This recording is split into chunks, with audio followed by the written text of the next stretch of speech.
Hello and welcome to another episode of So Here's the Thing. Welcome back to all of you who have been following me and following my new season. Check out the podcast, So Here's the Thing, on YouTube. It will be on Apple Podcasts soon and Spotify. And I am thrilled to welcome back my dear friend Shemika Renee. I got it right this time. For those of you who missed the first episode, Shemika, reintroduce yourself and tell us about yourself, and then we're going to launch into it. All right, so I am Shemika Renee. I am a first-person historical performer, actress, hair designer, costumer, makeup artist. I like to jokingly say that I am a time traveler. I dress as African-American women or women of color in history, and I tell their story in first-person narrative to give the feeling that you have truly met the person, so that historical figures that you may be familiar with are more than just words on a page, and to hopefully introduce audiences to women in history who they are not familiar with, or if they've heard about them, that they will at least get a more honest portrayal of these women and often dispel the myths that are associated with some of the women. We've been taught about some of these women but not quite right, or they've hidden some things about them but embellished others and cherry-picked what they want us to know about these women. But at the end of the day, they were real live women who had successes and failures and hopes and dreams, families, friends, frenemies. They were like we are today. They just had a different fashion sense and less technology. Right, pretty much. A lot of the problems that we face today are, we often say, tale as old as time. Know your history. Know your history. You'll be doomed to repeat it. Yes, listen, history doesn't have to be a mystery if you learn it. That part. That's my tagline. For Miss Story's Living History. So I'm going to circle back to that. This is a hard left turn, but one of the things that we talked about right before I pressed record and I want to get into is the topic of tonight. One of the topics of tonight's podcast is it's about grief, it's about loss, and it's about establishing and maintaining your friends and knowing how they are in a season. So I'm going to share this story with you, and I shared it with you offline, but I'm going to share with you and my listeners a little bit online. So I had, as most people do, a best friend. My best friend's name, I'm going to protect his name, but I'm going to call him David. And David and I knew each other for 19 years. We met in 2000 and we became fast friends. We dated for a little bit, but chemistry, etc., etc. So he became part of my family. He lived in my mom's home. He became a brother to my brother. I have one younger brother, and this was a person who, much like our other friend Nikki, this was the person who celebrated me every chance he got. Right? It was when it was my birthday time. He was the one who was like, let's go. We're going to New York. We're going wherever. And this was my ride or die, best friend. Right. So life be lifing, right? Around 2019, 2020, I think it was 2019, he got a job offer to go to Florida. And, it was a great job offer, etc. Got some money. So I could not be more thrilled for him. By this time, I was dating somebody else, actually about to be engaged.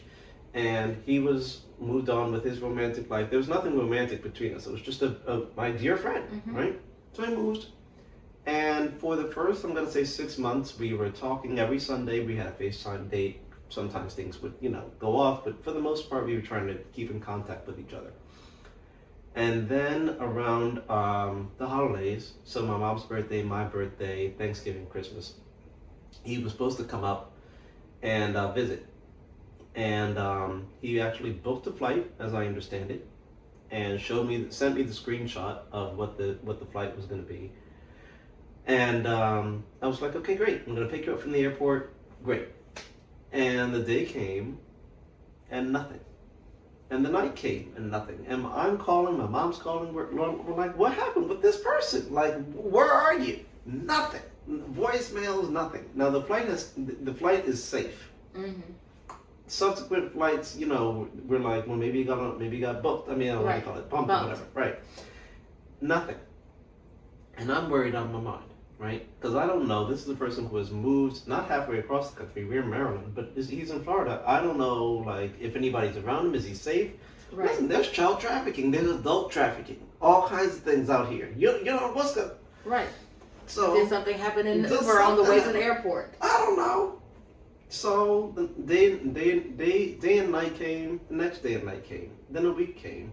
And my mother, with the sense about her, is like, listen, he's going through something, let it be, he'll reach out. But he was supposed to come for my mom's birthday. And then my birthday. And so now there were weeks in between that. And I haven't heard anything from this person. Meanwhile, I have to go to work. Right? Like, I have to live a life. I have to, like, be reasonable to, you know, the people around me who were like, hey, what's going on with you? Are you okay? Right. And, you know, my fiance at the time, my mother, like, I'm like, listen, I'm worried about my friend. Finally, Thanksgiving comes, and the day before Thanksgiving, so this like 25th, 24th, something like that. The day before Thanksgiving, I get a text message from this person, David, and it says, I'm still alive, I just don't feel like talking. Now, for context, and I'm big on context, right before this, I had just sort of sent what felt to me like a little bit of a last-ditch effort, and I left them a voicemail. I said, listen, I probably watch a little bit too much Dateline, whatever, right? But I'm big on, like, true crime. Like, I don't know what's going on with you. I don't know. We are worried, sick. We're about to call the police, but we don't. I mean, you're in Jacksonville. To do a wellness like, check. you know what? Like, what? Please. And so that had been a couple days, and still I hadn't heard from him. Finally, he sends me the text message. I'm still alive, and I just don't feel like talking. Now, we talked about offline rage. You know, there's rage, right? And then there's like disappointment, there's hurt, there's like relief, right? The relief. I felt like Claire Huxtable with the big fun and the big fun. Right, big fun and going to Baltimore. Yes, now that I know that you're safe, I am furious. I'm enraged. Yes. That's where we are, Vanessa, right now. We are enraged. Oh, yes. Oh my God. And this is the thing about it is that he didn't just do it to me. He did it to my brother. Because my brother lives in Georgia. I'm like, can you go down to Florida? Can you? This is like a family effort. Right. So now you just don't feel like talking. And part of me wants to go scorched earth. Part of me says, I want to lay into this person like nobody's business. Don't you ever talk to me again, right? But I'm not, even in my dark moments, this is my best friend, right? And we had already gone through many ups and downs. I helped lower his mother's body into the ground when she passed away. Her physical body. Mm-hmm. Because, you know, religious reasons. This was, you understand what I'm saying? Yes, absolutely. So but you don't feel like talking. Oh, okay. So you don't feel like talking. Okay, all right. So how about, you know, the thing about it is that stuff, the people be going through stuff. I understand you're going through stuff. Maybe I'm going through stuff. Right? I don't understand this whole, you send a text message and then, or you called and left a voice message and then 2 days later you get this, I'm alive and everybody has their phones on them 24/7. 24/7. I don't understand. There are people in my life that I'll send a text message and then 3-4 days later, and I gave birth to these people. But okay, that's another story. That's a whole other story. We'll get into that. But so it felt like one, a betrayal. Two, it felt, and I don't know if this is so, right? But on the receiving end, it felt like you didn't even have enough respect for me to let me know that you were alive, right? Is one thing. Listen, I don't want to be friends anymore. We're not vibing, whatever. It's a whole other thing to be like, you know what? He don't even know I'm you know what I'm saying? Right. That's that's a whole other right. level of like you are supposed to be taking various potentially dangerous modes of transportation to go from one state to another, and you don't. Flight got delayed, missed the flight, didn't have the money for it, changed my mind, something came up, just radio silence. And the thing about it is that I'm big on context. So as I tell the story, I'm fully aware that people, someone, even him, somebody may down the road be like, well, so what happened before? Did you piss him off? What happened? Listen, I don't care. I'm trying to think of a person that I know in my life that I would care less about for them to know I'm alive. There's not a person that I hate enough. You understand? There's not a person that I personally know. And there are people out in the world that listen, they don't need to know I'm alive, right? But there's not a person that I know that if they wanted to know that I was alive, I'd be like, no, don't let them know. You understand? You understand? Yeah. And so it really hurt me in a real way. And then and this is the part that I want to get to. There's picking up the pieces, right? Mm-hmm. It's the picking up the pieces of like trusting a new best friend, trying to find a new best friend, figuring out if you need a new best friend, all of those things, right? Is it worth the risk of opening yourself up to a new best friend that could potentially harm you? And harm my yourself, because there's a difference between hurting someone and harming somebody. Say that again. Say that to the camera. There's a difference between hurting somebody and harming somebody. Tell us. A hurt is, I accidentally kicked your toe. Mm-hmm. I stepped on your toe. Mm-hmm. I'm sorry. I stepped on it. It still hurts. The I'm sorry is valid, but my toe still hurts. Right. Harming them is deeper. Mm-hmm. It's a deeper wound. Mm-hmm. It takes. It's not irreparable, but right. But it takes repair. Right. It takes repair. I mean, it's like I stepped on your toe. That's hurting you. Right. If I stab you, that's harming you. You got to be sewn back up. So. Harm leaves scars. That part. Harm leaves scars. And so, before I ask you to share what you were talking about before we got offline, the thing about the scar, right, is that the aftermath is what I'm trying to get to. It took some therapy, but more to the point, it took a lot of patience on my own part and a lot of patience on the part of my family for them to be like, first they didn't understand. They were like, listen, this is just David. Like, what if you don't get your ass like they were like, but he's okay though, so let's keep moving. Like, keep it moving. And I'm like, listen, this changes my whole view of who this person is. If this person doesn't even care for me to know that he is alive, then what the hell? Listen, he could be a bank robber. I mean, that wouldn't be the worst thing, but he could be, understand, like, you really have to reevaluate what in the hell is going on. Do I know this person? Do I know this person? Do I know this person? And can I know someone else? And so, you're a best friend. Well, I've had... You've had many. We've all had many. Yes, we've all had many. I've had two notable experiences within I guess you would say last 10 years or so, where friends that mutually we were very dear to each other, expressed we were very close to each other. We were sisters in both of these instances. And for whatever reason, life gets in the way. Life is lifing. People move for different reasons. But in this day and age where we have the technology to be in constant contact with people, I grew up in a military household, so I moved every 2 to 3 years. So on a superficial level, especially prior to the advent of social media, if a friendship that I had faded away, it wasn't as harmful to me. Because it may have hurt, but I was so used to moving every couple of years. This is the way of the world. This is the way of the world. If the person does not have my address, my physical mailing address, right, I'm not going to be able to be in contact with them. If they don't know my new phone number, that's how it goes. And so that's just a natural passage of time. Right. But in an environment where you literally, we're in the Jetson age. We don't have the flying cars, but you can literally FaceTime or video chat.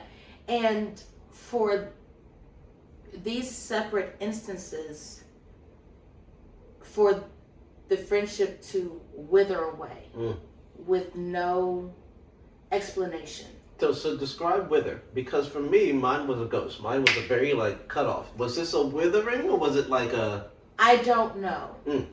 In hindsight, from your point of view, from my point of view, as it happened, it was a potential withering because both friends, we were all moms. Our children were growing up.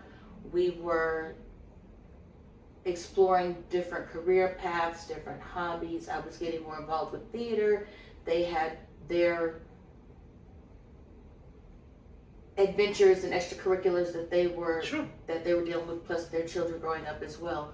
So are these both women? Yes. Okay, women. Okay. Yes. So it felt like, life is just we don't get to, we not able to catch coffee the way we had been before, or go get sushi.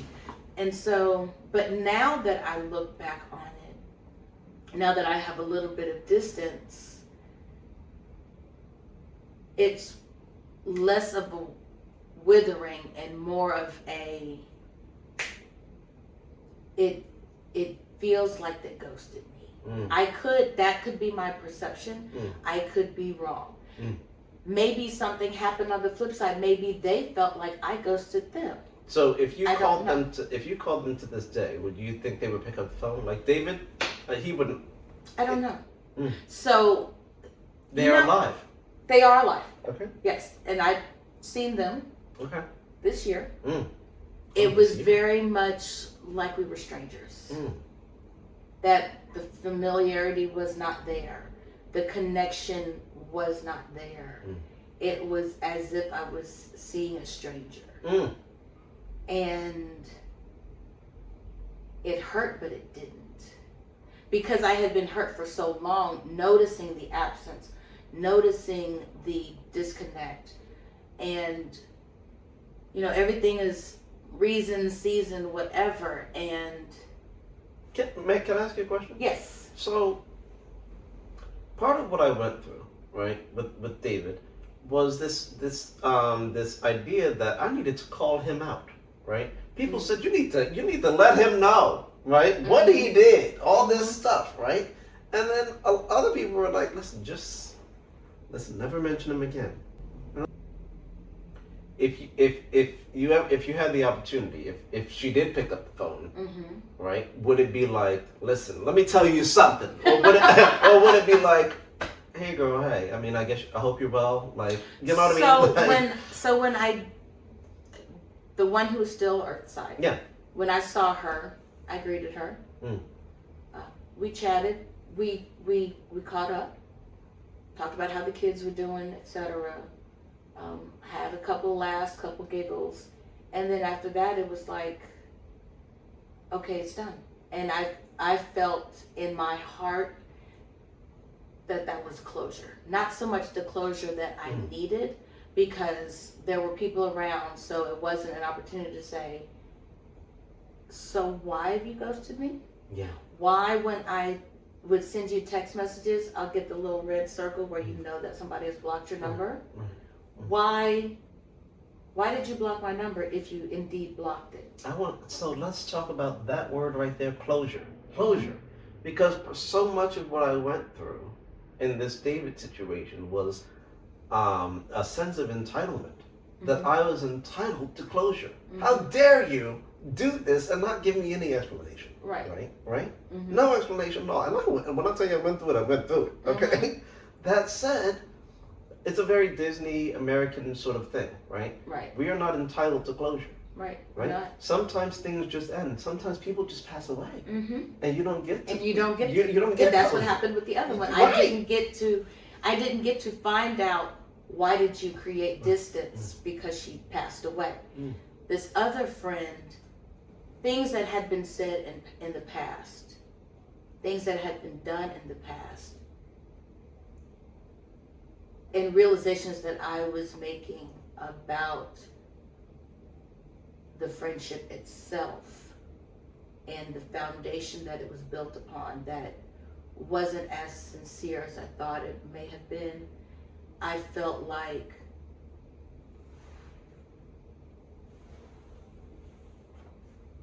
I didn't need the closure. And part of that was me protecting my heart. Because it hurt me, because it harmed me, it was easier for me to not care. Yep. Out of sight, out of mind. We don't often travel in the same, we have similar circles still. And I knew that I would likely see her.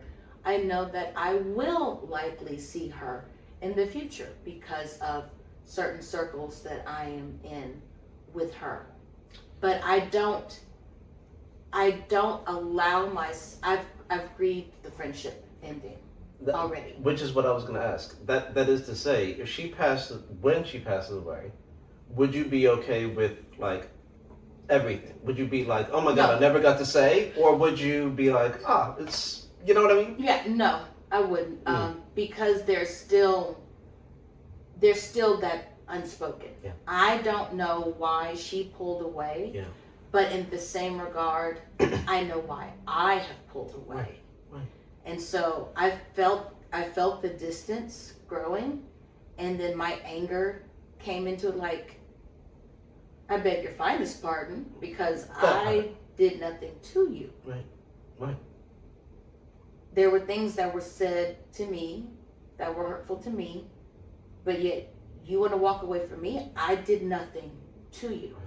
And then I finally had to realize that we were no longer in alignment. And the direction that my life was taking me,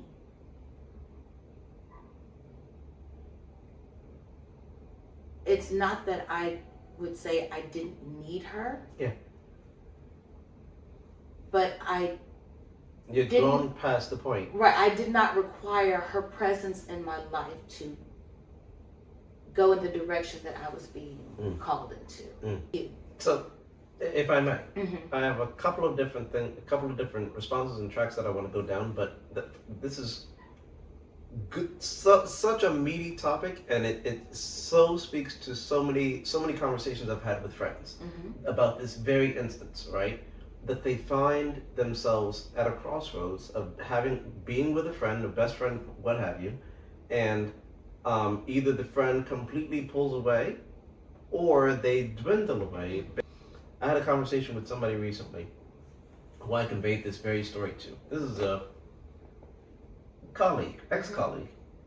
And she said, oh my God, I ghosted somebody too. And I said, what? And she said, listen, I never said this to anybody, but I had a friend that I had to move on from. And I said, so what? You didn't tell the girl or anything? And she said, well, it just became easier over time not to have the conversation. Not have the conversation. And I'm like, so that's the difference, I think. Yeah. Because I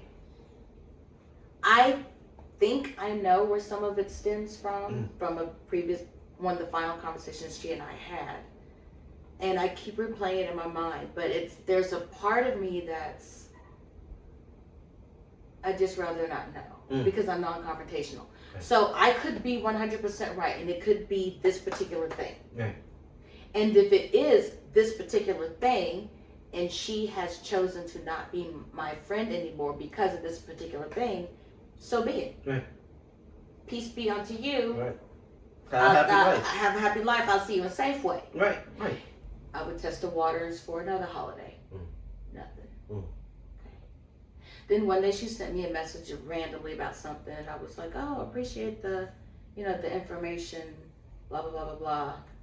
And so I was like, "Okay, maybe she unblocked me.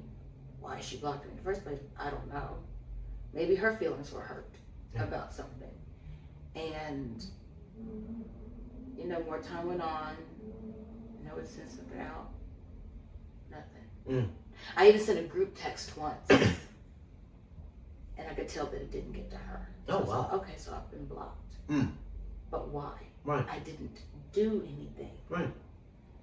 And so that's when I started, okay, all right.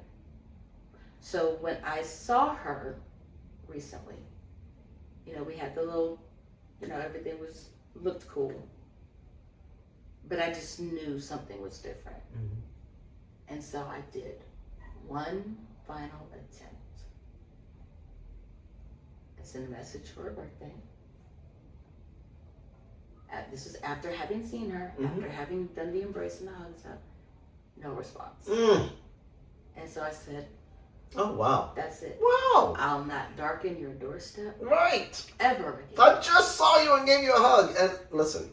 You don't have to, and there were things that she said, like, in the past. Things that were said to me. And I don't know if she meant it. I don't know if she said it in jest and meant it, or you know how, like, I just don't know. Yeah. But it was really, really hurtful what she said, and I was like, oh, okay. If that's how you feel, I'm gonna help you out with that. Wow. Wow. And it was kind of It was along the, I'm not going to exactly quote because I don't know who else will see your thing. Yeah. But you know how you might say, every time I try to get away from so-and-so, they just keep popping back up. Yeah. So it was like that. It was like, every time I try to get away from you, right. you just keep popping back up in my life. Right. And I took that to heart, whether you're joking or not. Oh, you trying to get away from me, but I keep popping up? Let me help you with that. Right. Yeah, you ain't got to You worry don't about. have to worry about me popping up no not more. Not nan other time. Not never Nothing. again. You don't have to worry about it. Yeah. And when I saw her, I didn't seek her out. I was in an area, and she walked through the area. So it would have been impolite to not acknowledge that I see her walking through. So I greeted her, and looking back, it was kind of like one of those, you know, it was like for show, for her response. You're an actress, give it to the camera. What do you mean? Oh. It was like a,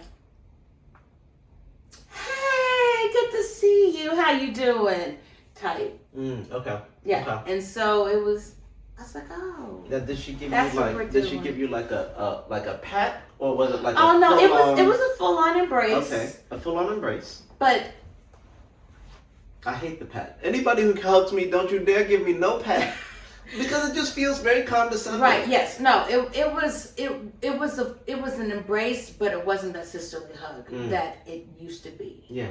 There was a distance. Yeah. And I'm still, you know, trying to rack through my brain. What did I do to you? Yeah. Because if she were to call me and say, okay, let's clear the air. And if she were to ask me, how have I hurt you? I can name what she has done. Hurt or harm? Sounds like harm. Harm. Okay. I can name what she's done. I can give instances. I can give practically dates. I can give verbatim quotes. But thinking back on my end, because listen, I'm not infallible. I'm not perfect. Sure. But I can't think of anything that I have said or done to her. Right. Besides, she didn't agree with a path I was taking. So, if I may, two things. Actually, just one before I sort of reflect back on myself. It sounds like, and I don't want to put words in your mouth, so you sort of sum this up. It sounds like both your journey to closure both was how how do I say it? Part of it was a test of sorts, right? That you put yourself and this person through, right? Not in a I'm gonna set this up kind of way, right? Like I was testing the waters to try to see, right. You know, I'm trying to extend an olive branch to see where we are in our relationship, and if I'm, you know, every time I send the dove out with the olive branch, the dove comes back with the same olive branch. Then you know. Then I know, okay, the olive branch hasn't been extended. Right, hasn't been has not been accepted. Right. And so the other part of it is that, as I'm hearing it,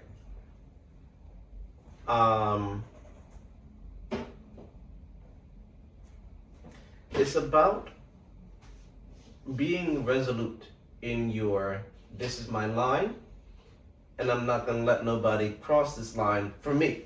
This is it. That I'm not going backwards. Right. I'm not, and that's it. You know, and even if in the back of your mind, sometimes you might think, oh, what? No. This is what the line is. Because for me, even if she made the realization of, oh, I've harmed her or I've hurt her, and she were to reach back out, I'm not going to open myself up for you to hurt me again. Also, you're in a different space. That you're in a different space as a person. Yes. And that and part of the reason why I'm in this space is because of the harm. Right. And it took here's the kicker though. It took a lot, not a lot, but I was apprehensive opening up to a friendship with her because of the hurt that I went through with the one who passed away. And so she knew about the things that had happened with the one that had passed away, and that I didn't get any type of closure with her because she died. Yeah.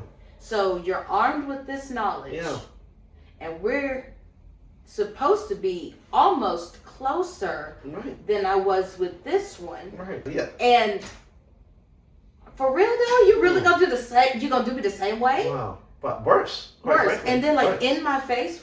Yeah. So I had to, me making the statement, oh, I keep popping up. I'm gonna help you with that. Yeah. Because the first time I felt like this other friend dropped me for whatever reason, I still don't know, and didn't tell me. This time I saw the things building up. I saw things. So I said, you know what? I'm going to remove myself. How Eliza say, I'm going to remove myself from the story. So you're not going to get to, you've hurt me. You're not going to get to harm me anymore. Right. Not if I can help it. And I can. And I can, because guess what? Right. That hug was my closure. Yeah. Not the closure that I needed from her. That was me closing the door and telling myself, with friends like that, you don't need friends. Right. So we took a little break, but before I took this break, I wanted to talk about my definition of life be life. Life be lifing. So, because it's a I wouldn't say it's a new term, but it's a relatively new term. The phrasing is new. This sentiment is the same. I think it used to be, it is what it is. Kind of, but not quite the same. Okay. Because it is what it is sort of applies to a lot of stuff. Life be life, and is like is specific to it has become for a lot of people a blanket excuse that you're just sort of supposed to go over. Just excuse, right? And for me, it means something very specific, and when I say it, it means something very specific. So, for my listeners or for my friends, when I say it, this is what I mean. When I say life be life, it's a combination of things that you said, but a little bit, I'm gonna put my little stank on it. So sometimes you have a full-time job. For me, I'm sometimes in shows. For my friends, they are often in shows and they have children. So there is a certain amount of actual physical activity that I am doing throughout the day that will require me, even though my phone is in my pocket, to not engage in a conversation with you about a thing, right? So if I'm rehearsing for a show, right, we're not supposed to have our phones on us because we're supposed to be paying attention, right? But generally, but right, but also yes, we're not. Even if I had my phone, I wouldn't necessarily text Shemika about the podcast because it's going to start a conversation that I can't get into right this moment. Right. So life is lifing in the moment because the life that I'm in, the theater life that I am in, the rehearsal that I am in, will preclude, it sort of overshadows the need that not the need, but the sort of the interaction, the interaction that I want to do. So that's part one. The work, I'm typing away, I'm having a conversation with a coworker, I'm sometimes walking out to Chipotle, whatever, to get, something to eat. And I would start the conversation, right? But it may lead to something. Sometimes it's a reach out. And for those of you who know me, you will get a meme, you will get a something, hey, just hey. And usually I don't want anything. It's just hey, right? It's hey, how you doing? Right, I'm still alive. I kind of want to talk, but I'm a little busy right now. Right, just a hey, or hey, you would cross my mind. And I think that for a lot of people, they have a sense of, either from me or just in general, that if somebody's reaching out to them, that they are going to be required to engage in a further, like, we got to talk, let's get on a call, let's have a coffee. No.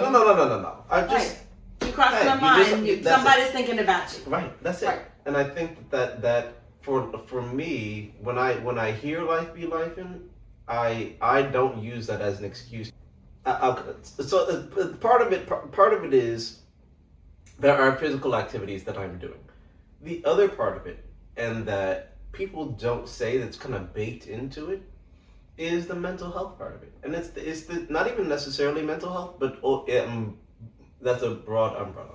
When I come home from work, or when I'm doing literally nothing but playing my video games or just hanging around, sometimes I may think about, okay, I'm going to come up with this outline to talk about with Shemika, or I'm going to get into this conversation with my best friend about, my finances, or with the cruise that we're going on, whatever it is, and it's going to start a series of answers or things that I may or may not have the mental. You don't have the spoons for. Right, the mental, right?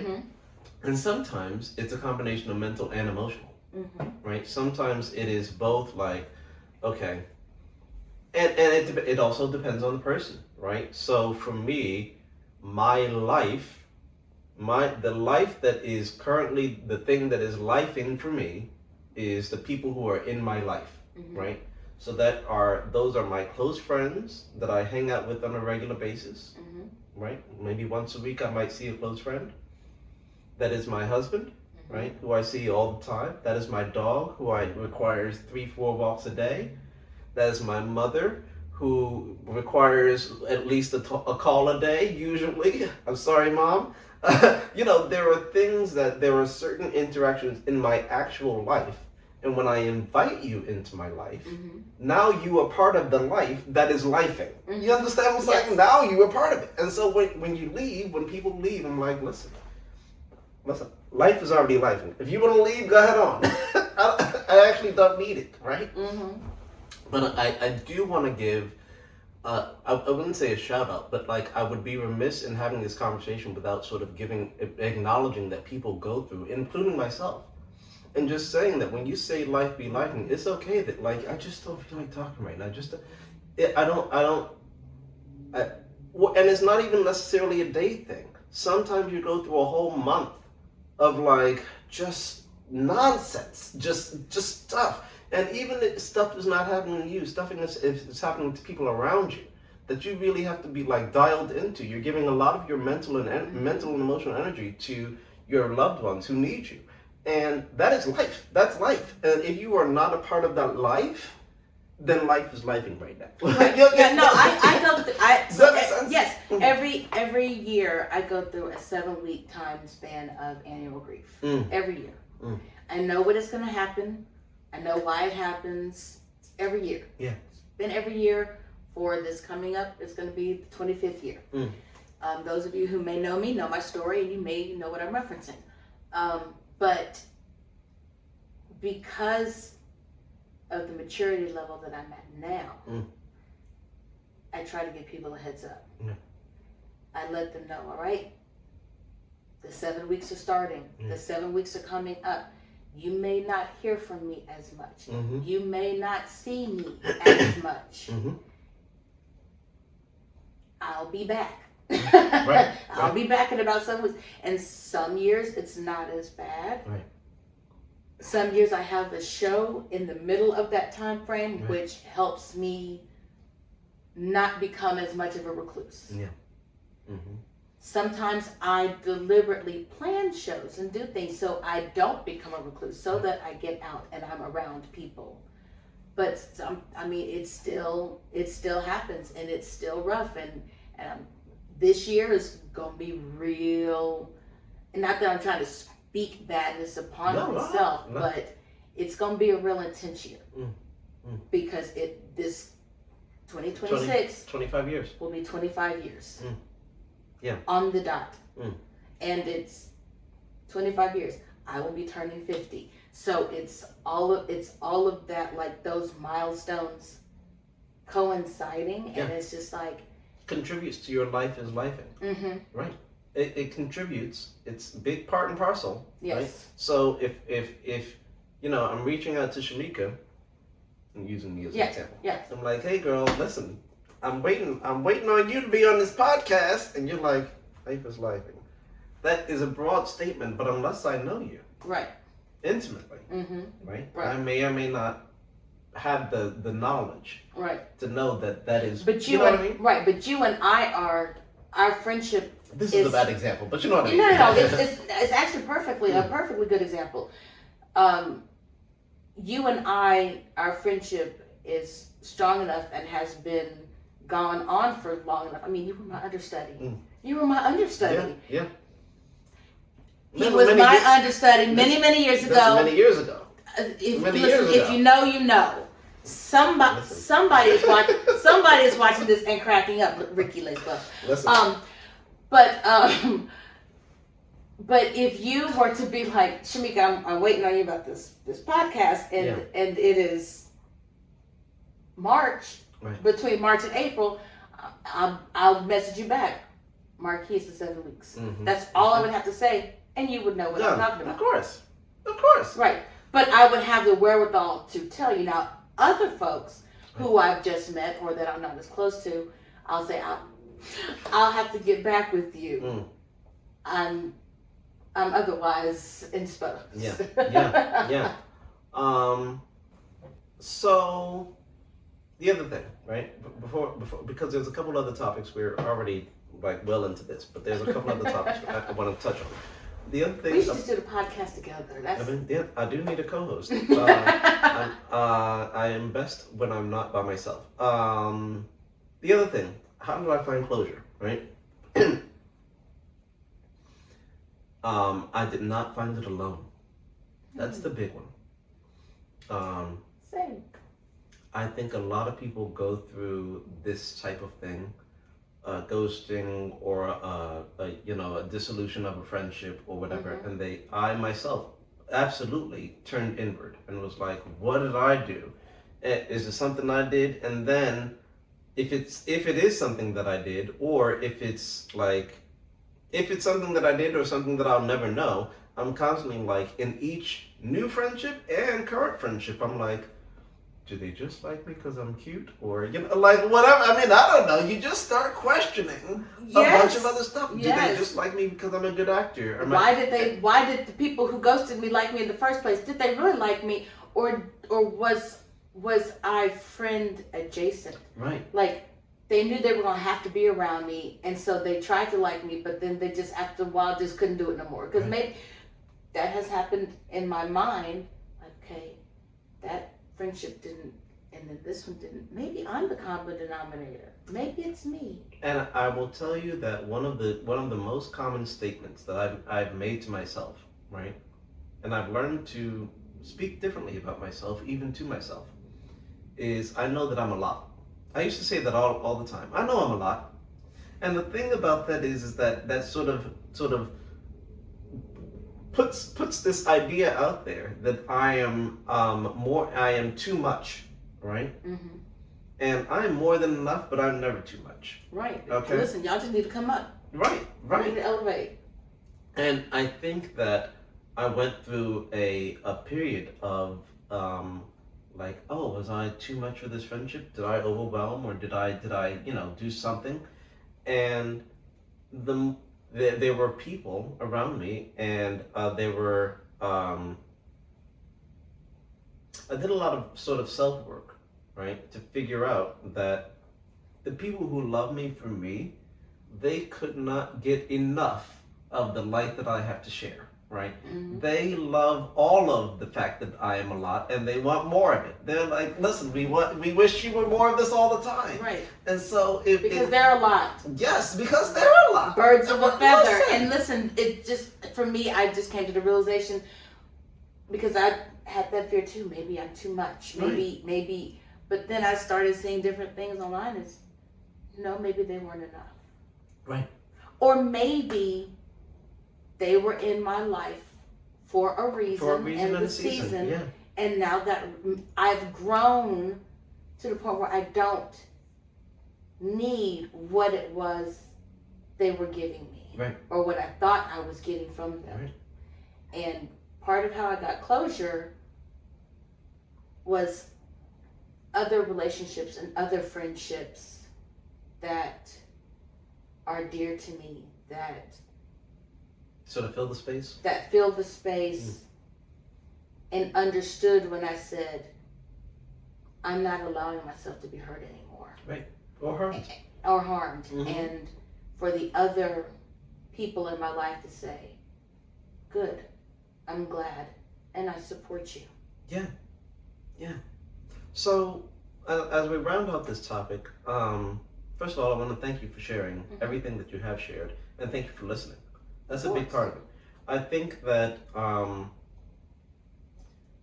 of why I'm doing this podcast, as I talk to my friends, et cetera, is I hope this helps. I think that there are a lot of people out there who go through this loss, this grief. Sometimes they go through it from the military. Sometimes we're in a show, talking specifically to my actors and theater people.